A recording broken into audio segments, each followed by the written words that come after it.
안녕하세요. 저는 40대 후반 여자입니다. 지금도 저보다 나이 많은 분들은 그저 앞날 창창한 젊은 나이로 봐주신 인생 선배님들이 많으실 텐데, 이런 말씀을 드려 송구스럽지만 저 정말 살 만큼 산 것 같습니다. 더 오래 살아야 할 이유를 모르겠고 더 살아보고 싶다는 생각이 굳이 들지 않는 이 인생에 자꾸만 쓰디쓴 한숨이 터져 나오네요. 21살 적 돈이 없는 친정의 보탬이 되는 장녀가 되고자 대학도 가지 않은 채 2년제 전문대에 들어가 급하게 일을 배워 비서로 한 회사에 취직을 했습니다. 운이 좋게도 배운 것 제대로 없는 제가 다른 직장인들처럼 번들어지는 정장을 입고서 출근을 하고 퇴근해보는 영광도 누려봤고요. 그러던 중 역시나 비정규직의 학벌이 좋지 못해서였는지 더 오래도록 일을 해보지 못한 채 금방 그만둬야 했었어요. 그 어렸던 날의 경험을 통해서 저는 더 악바리처럼 사회에서 이겨내보려 애썼고, 그때의 근상 덕분에 장사를 시작할 수도 있었으며, 지금 와서 길 가다 김밥 한 줄 사먹는 걸 전혀 아까워하지 않을 정도로 돈도 모을 수 있었습니다. 저희 남편은 제가 가장 일에만 몰두하고서 겉모습을 제대로 꾸며보지도 못하고 살던 그 젊은 20대에 장사하다 처음 만났어요. 화장 한번 제대로 하지를 못한 채 추운 겨울에 코끝이 완전히 시뻘개져서는 시장 바닥 돌면서 물건 떼오다가 거기서 포장마차를 하고 있던 남편과 눈이 맞아버렸네요. 거기서 파는 어묵 국물이 정말 싸고 끝내주게 맛있었거든요. 추워 죽겠는 와중에 국물 한 사발 들이키고서 겨우 맵버고 나던 어묵까지 먹고 나면 제법 일을 다시 할 맛이 났었고, 좀 많이 빈티가 나긴 했지만 저로서는 급하게 먹고 일해야 하는데 자리 잡고 몇천 원이나 밥 먹는데 돈 쓰는 게 아깝다는 이유로 그 짓을 거의 2년 정도 했던 것 같습니다. 2년 내내 저희 남편은 저한테 건지를 던졌어요. 시어머니랑 둘이서 포장마차에서 일을 하고 있었는데, 당시 시어머니는 젊은 애가 참 지독하리만큼 먹을 것에 돈을 안 쓴다며 언젠가부터 포장마차에 들어가서 어묵 하나 달라는 저를 가짱게 보셨고, 그래서 민망한 채로 포장마차를 나가려고 한 적도 있었는데 그때마다 저를 붙잡은 게 남편이었습니다. 지금과는 참 달랐던 그 당시 우리 남편은 제가 그저 불쌍해 보인다고 어묵 하나를 더 챙겨주려고 한 적도 있었고, 돈 계산하고 나갈 때 국물 마시면서 가라고 종이컵에 어묵 국물을 퍼주기도 했었어요. 옆에서 눈치를 주는 시어머니께 장사 안 할 거냐며 손님한테 눈치 주는 사장이 어딨냐며 대놓고 저와 다른 손님들 앞에서 무안을 주기도 했었고요. 그 바람에 제가 한동안 그곳으로 발길을 끊어버렸는데, 그런 저를 지나가다가 발견하고는 단골집 옮긴 거예요? 이렇게 배신하기요? 라면서 저를 다시 그 포장마차로 데리고 가기까지 한 사람이죠. 절대로 기분 나쁜 말들도 아니었고 제스처도 아니었어요. 남편이 건네주는 말들이 다 제법 따뜻하게만 느껴졌고, 어쩔 땐 생각이 나고 그립기까지 하더라고요. 그랬던 남편과는 결국 누가 먼저라 할 것 없이 어느 순간 눈이 맞아버렸고, 저희는 큰딸아이가 먼저 생기게 되면서 결혼을 나중에 하게 된 부부였습니다.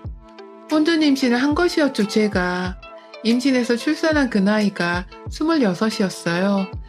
그리 어린 나이도 나이였지만 그럼에도 아이 엄마가 되기에는 참 모르는 것 투성이었던 저였죠. 아이를 낳고 나니 남편은 아이에 대한 책임감이라도 더 생겨버린 건지 더 일을 열심히 해야 한다면서 밤낮 할 거 없이 포장마차로 출근을 했고요. 요리를 만드는 건 시어머니신데 어머님이 일찍 출근하거나 늦게 퇴근하지 못하는 게 아쉽다며 자기가 레시피까지 배워서는 직접 출근해 요리도 하고 손님 응대를 늦게까지 하더라고요. 그런 남편이 고맙고 미안해서라도 저는 더 열심히 일을 해야 했고, 그래서 저 또한 첫 아이 출산을 하던 그 즈음 빼고는 거의 대부분은 장사 일을 계속하면서 온라인으로 물건을 납품하고 또 사입을 해서 저 혼자서도 팔고 악착같이 돈을 벌다 보니 3년 후 둘째를 임신했을 때에는 제법 사는 것 같이 느껴졌습니다. 남편의 포장마차 또한 장사가 제법 잘 되었어요.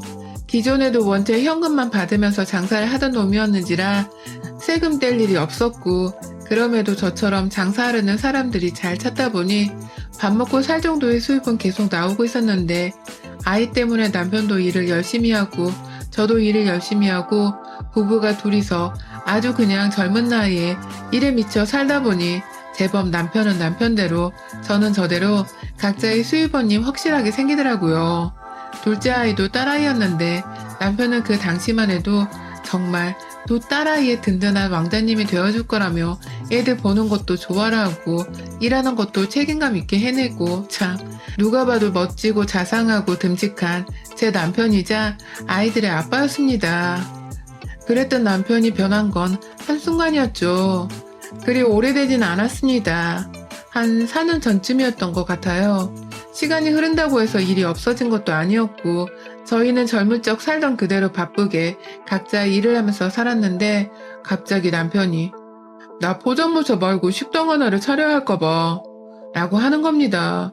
평상시 같으면 식당은 무슨 그냥 지금 장사할 수 있는 곳이 있는 걸로 만족하면서 여기서 쭉 애들 대학 갈 때까지 돈 벌고 살아야지 라면서 말을 하던 양반이었는데 무슨 바람이 불어서는 창업 얘기를 하더라고요.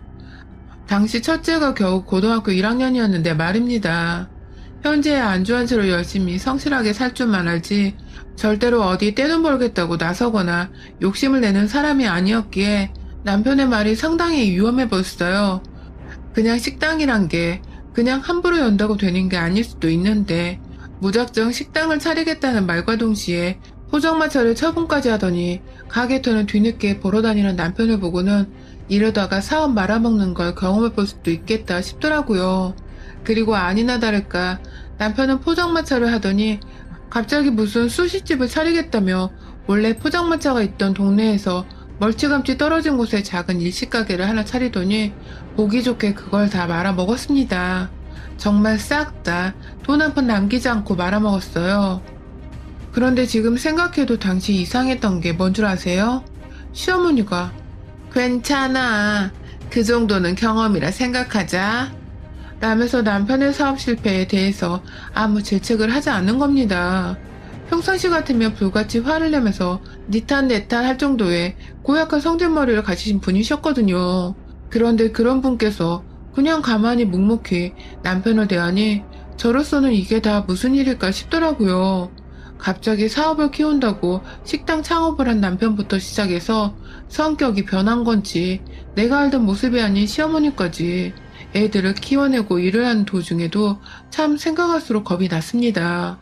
그런데 그로부터 몇 달 지나지 않아서 남편이 갑자기 창업을 하려 한 이유를 알아냈어요. 그 배후에는 바로 남편의 젊은 시절부터 시작해 장사하는 내내 붙어 지냈던 여자가 있었습니다. 저희 포장마차 있던 자리에 바로 맞은편에 있던 그 국수집 사장이었어요. 하루는 식당을 말아먹고 다시 포장마차 사업을 되찾아보겠다면서 여기저기 돈을 빌리고 다닌다는 남편의 말이 하나도 의심쩍어서 뒤로 따라갔어요. 솔직히 저로서는 돈이 없을 텐데 저 사람이 설마 사채 같은 걸 쓰지 않을까 싶은 마음에 너무 걱정이 되어 뭐라고 다니는 건지를 제 눈으로 직접 보고 확인해야 했었거든요. 제가 돈을 빌려준다고 해도 한사코 빌려받을 생각을 안 하니 이상하잖아요. 그런데 저희 남편 돈 빌리러 간다고 오만 불쌍한 표정을 다 짓고서 나가더니 결국 매일같이 가던 곳은 바로 저희 포장마차 자리 맞은편에 있는 국수집이었습니다. 그년의 가게 말입니다. 이틀 정도 그 집에 들어가길래 오랜만에 사업 친구랑 만나 밥이라도 먹으며 힘든 일을 나누나 싶었습니다.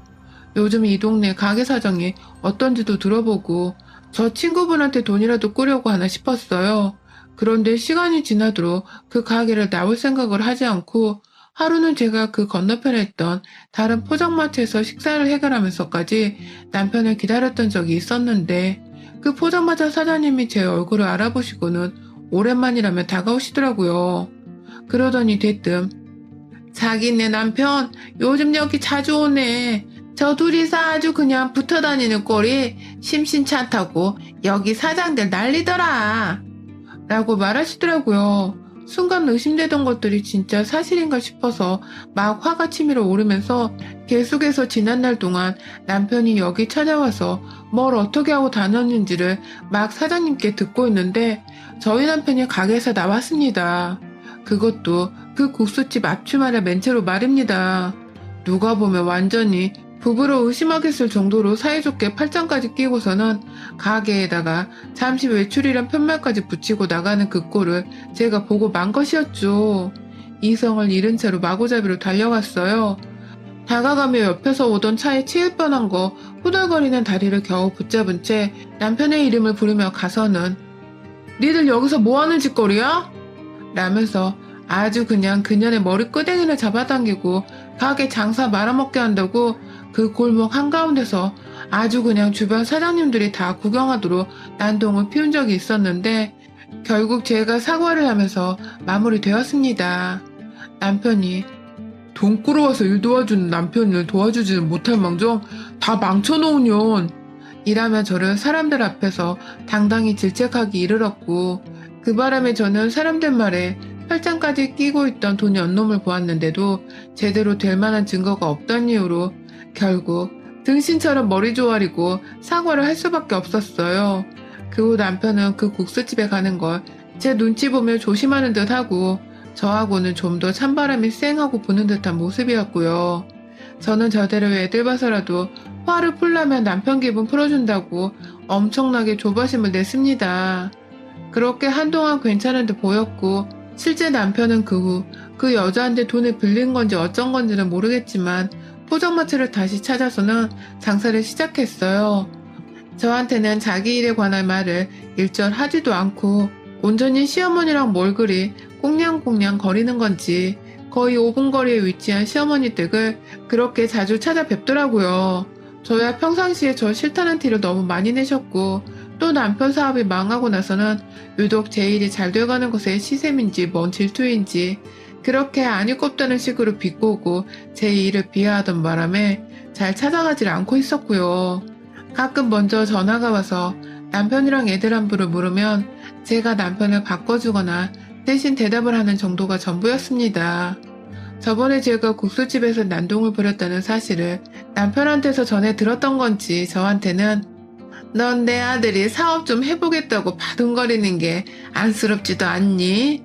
네가 뭔데 일하는데 방해를 하고 있어? 국수집 그 여자 나도 잘 아는 여자야. 얼마나 사람이 착하고 파른데 감히 네가 그 사람 머리끄댕이를 잡아당길 생각을 해? 라면서 제 앞에서 온전히 남편과 그 사장년이 같이 있는 것을 두둔만 하셨어요. 그 소리에 저는 더 제 얼굴만을 붉힌 채 찍소리를 못했고요. 이렇게 관계가 미적지근 아니 너무 불편하다 보니 저는 시댁을 찾아뵙기가 더 껄끄러울 수밖에 없었고요. 제가 집에서 가장일만 하는 사람도 아닌데 시어머니 비위를 무작정 맞춰드리면서 살 수도 없었는지라 자기 부모 효도해드리는 건 각자 알아서 하자고 남편에게도 말을 했습니다. 그래서 실제로 저희 남편은 제 친정에는 그 흔한 안부 인사 한 번을 하지 않아요. 뭐 저도 마찬가지이긴 하고요. 다만 초반에는 남편도 한동안은 저 따라서 저 기분 나쁜 소리 듣게 하기 싫다면서 시댁을 찾아가지 않았던 사람인데 그 국수집 년하고 얽히고 나서부터는 유독 일하기 전에도 일 끝나고도 어디 있냐고 물어보면 시댁에 있다고 하고 뭐 몸이라도 불편하신 거냐고 물어보면 알 거 없다면서 대답을 회피하기도 했죠. 저로선 내가 이래봐도 며느리이고 이 집안이 좀 더 넉넉히 사는데 분명 내 사업으로 보탬도 되어줬는데 마치 애들 낳는 것 말곤 거의 남이라는 식으로 대하려는 남편의 태도가 많이 섭섭하고 괴로웠습니다.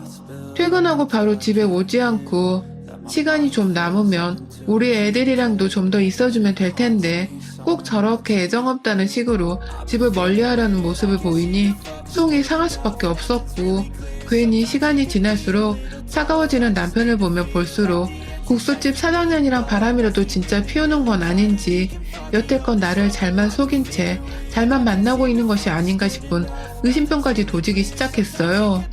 시간이 지나면 지날수록 제 스스로가 너무 초라하게만 느껴졌고 내가 왜 나한테 정 한번 제대로 주려 하지 않는 변해버린 남편 때문에 속을 태워야 하나 싶어 괴롭기도 했습니다. 그렇게 등신처럼 살다가 최근 들어서야 제 의심이 더 이상 상상이 아닌 현실인 것을 자각하게 되었습니다. 등신 머저리 같은 남편을 낳은 똑 닮은 그 시어머니 때문에 말이죠. 하루는 또 시댁에 가 있다는 남편 말에 작정하고서 시댁을 찾아갔어요. 뭘 하길래 퇴근하고 집구석에 오지를 않고서 지 엄마 옆에 쫄래쫄래 가 있나 싶어 직접 좀 보려고 했거든요. 씩씩거리면서 막 짧은 거리를 걸어 시댁에 도착을 하려는데 뭔가 이상했습니다. 시댁 불이 완전히 꺼져 있는 겁니다. 분명히 시댁에 있다고 해서 왔더니만 시댁에는 사람이 없어 보이고 입구로 가 문까지 두드렸는데도 사람 기세가 나가 없어서 당황하다가 다시 남편에게 전화를 걸었는데 그 순간 핸드폰 벨소리가 어디선가 울리더니 위층에서 남편의 목소리가 들려왔어요. 딱 봐도 방음이라고 될 것이 없는 오래된 빨간 벽돌 다가구 집이었고 그래서 위층으로 다 올라가기도 전에 창문만 열려있으면 목소리 하나 들리는 거 예사였는데 제 전화를 끝까지 받지 않길래 전화를 끊었더니 그 벨소리마저도 뚝 끊기더라고요. 차근차근 계단을 위층으로 올라가면서 다시 남편에게 전화를 해봤고 또 안 받길래 끊어봤더니 벨소리도 다시 한번 그와 동시에 또 끊겼습니다. 분명히 우리 남편 핸드폰 같은데 이게 왜 시댁이 아니라 엄한 시댁 위층에서 들려오는가 싶어서 조심조심 발걸음을 이동해 위층으로 올라간 순간 그 계단 바로 옆에 붙어있는 창문을 확인한 순간 제 눈에는 분명히 남편의 얼굴이 보였고 핸드폰을 손에 쥔 채 보기만 할 뿐 전혀 받지를 않고서 벼랑간 무시를 하려는 듯 도로 호련히 집 안으로 사라지는 걸 목격했습니다. 시댁이 언제 위층으로 이사를 갔던 것인가 싶고 순간 내가 시댁의 층수를 잘못 알았나 싶은 마음에 저 혼자 마음의 지진이 일어나고 있는데 그 순간 옆에서 지호 아빠! 하는 여자 목소리가 들리더니 저희 시어머니로 추정되는 분은 와서 밥 먹어라. 오늘 진수성찬을 차려놨네 우리 며느리가. 라면서 마저 남편을 부르더군요. 손이 바들바들 떨리는 상태에서 창문으로 좀 더 가까이 다가가 그 안을 들여다봤어요. 그리고 저는 그 자리에서 다리에 힘이 풀려 주저앉아 버리고 말았습니다. 글쎄 세상에 그 창문 안으로 보이던 거실 주방의 식탁에 네 사람이 앉아있는데 시어머니랑 남편 그리고 웬 조그마한 4~5살짜리로 보이는 남자애 하나랑 국수집 사장년이 함께 밥을 먹고 있는 겁니다. 누가 봐도 멀쩡하게 생긴 한 가족들처럼 보일 만큼 다정하고 화목한 채로 웃으면서 서로 밥을 나눠 먹고 있는데 국수집 년은 자꾸만 내 남편한테 얘 아빠라고 호칭을 부르고 있고 남편 놈은 그걸 좋다고 반응하면서 국수집 사장년이 퍼주는 밥까지 시어머니 앞에서 얻어먹고 있는데 시어머니는 저한테 한 번에 보인 적이 없는 인자한 표정으로 그 두 사람을 바라보더군요. 그러더니 우리 손자, 아이고 우리 귀한 내 손자 하면서 남자의 밥을 챙겨 먹여주는데 총체적 난국인 걸 떠나 이건 도무지 이해할 수가 없는 충격 그 자체였습니다. 아이의 나이로 보아하니 제가 4년 전 국수집 사장과 팔짱 끼고 나오는 남편 앞에 달려들어 두 년놈의 머리끄댕이를 잡았다가 오해한 건 줄 알고 머리를 조아렸던 바로 그때부터였던 것 같습니다. 그때 이 년놈들이 이미 애를 낳았었는지 아니면 애를 가지고 있었던 건지는 잘 모르겠고 결국 두 년놈들이 그때 불륜을 피우고 있었던 게 사실이었으며 저는 이 사실을 눈치챘던 건데 남편의 가스라이팅으로 내 잘못인 줄 알고 상간녀 앞에서 머리를 조아렸던 것입니다.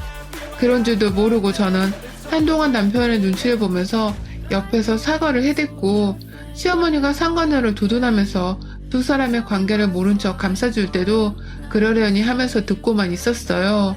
생각하면 할수록 괘씸하고 열불나 죽겠는데 제가 할 수 있는 것은 아무것도 없었습니다. 남편은 이미 국수집 사장娘과 동업식으로 포장마차를 차려놨고 시어머니랑 아들을 낳아준 국수집 사장년에게 홀라당 빠져서는 이미 우리 며느리라는 호칭을 쓰고 있는데 제가 감히 어떻게 저 사이를 비집고 들어가겠냐고요. 방법은 단 하나. 언제까지 저것들이 내게 사기를 치려고 한 건지는 모르겠지만 반드시 저것들이 정상적인 가족이란 소리를 듣고 살지 못하도록 만들어야 했습니다. 혼자서 창문을 뚫고 그 년놈들이 자식 새끼랑 밥 먹고 앉아있는 꼬라지를 다 핸드폰 영상으로 촬영했어요.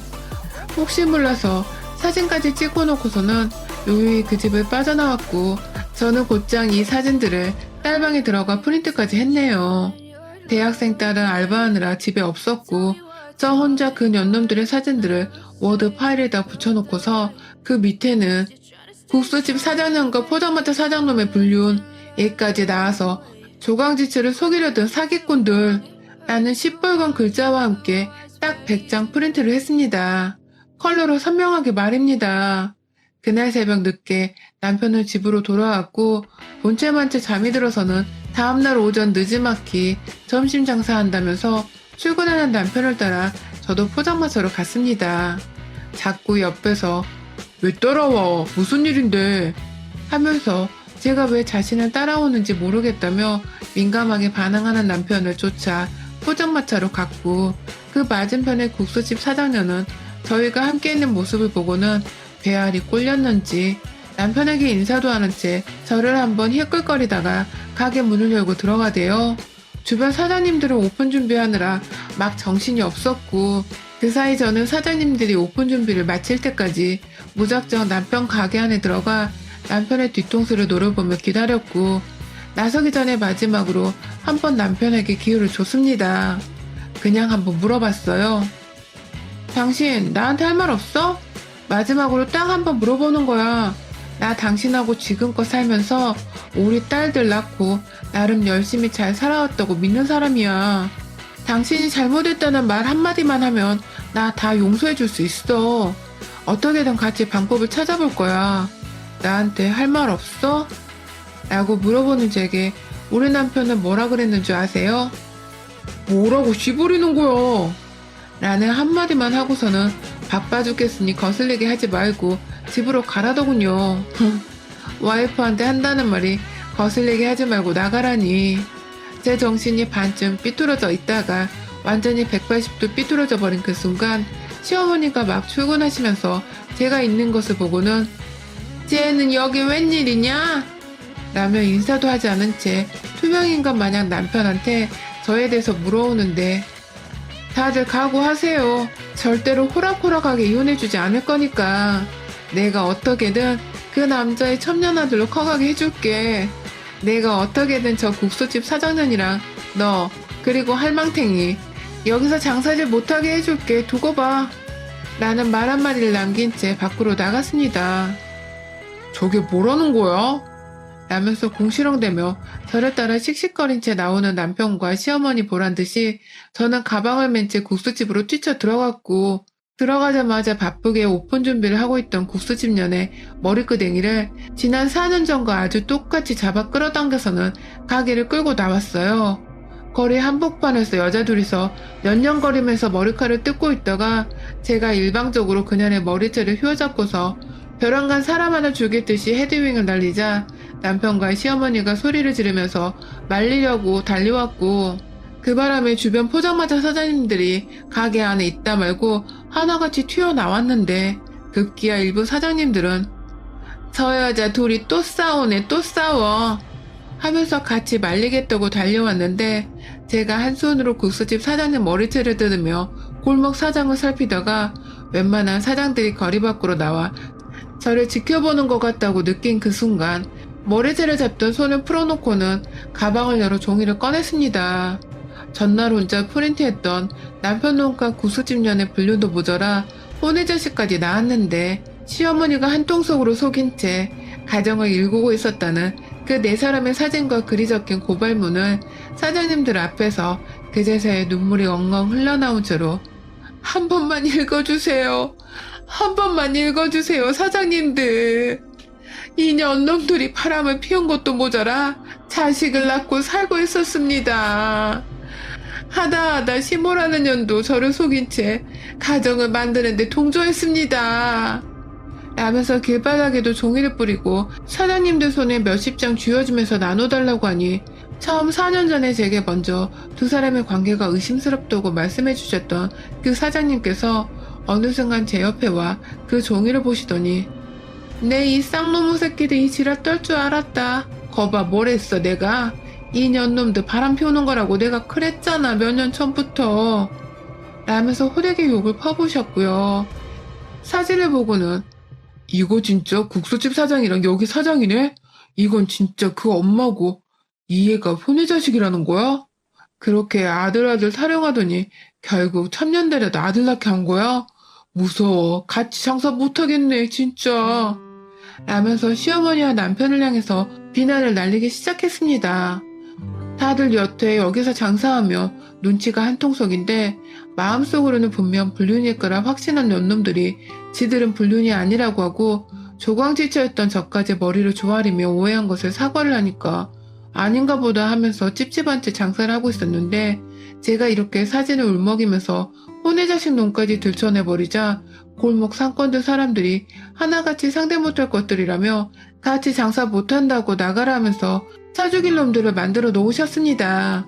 인간에게 포기한 것들이라면서 침까지 남편한테 뱉어대는데 오다 가다 저를 아껴주셨던 한 여사장님께서 저희 시어머니 뒤통수에다가 침을 뱉어버리고는 당장 안 꺼져 이씨 라면서 손직원까지 하려고 손을 드시는 걸 제가 말렸어요.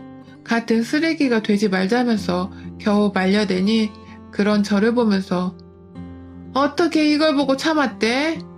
하면서 저를 말리시는데 결국 그렇게 저희는 서로 화가 나는데 서로를 진정시키면서 우리끼리 화를 가라앉혔고 그렇게 저희는 온 동네가 다 떠나갈 듯이 욕을 쏟아부어 버린 채 그 새 년놈들의 입을 꾹 다물게 하고는 난동을 멈췄어요.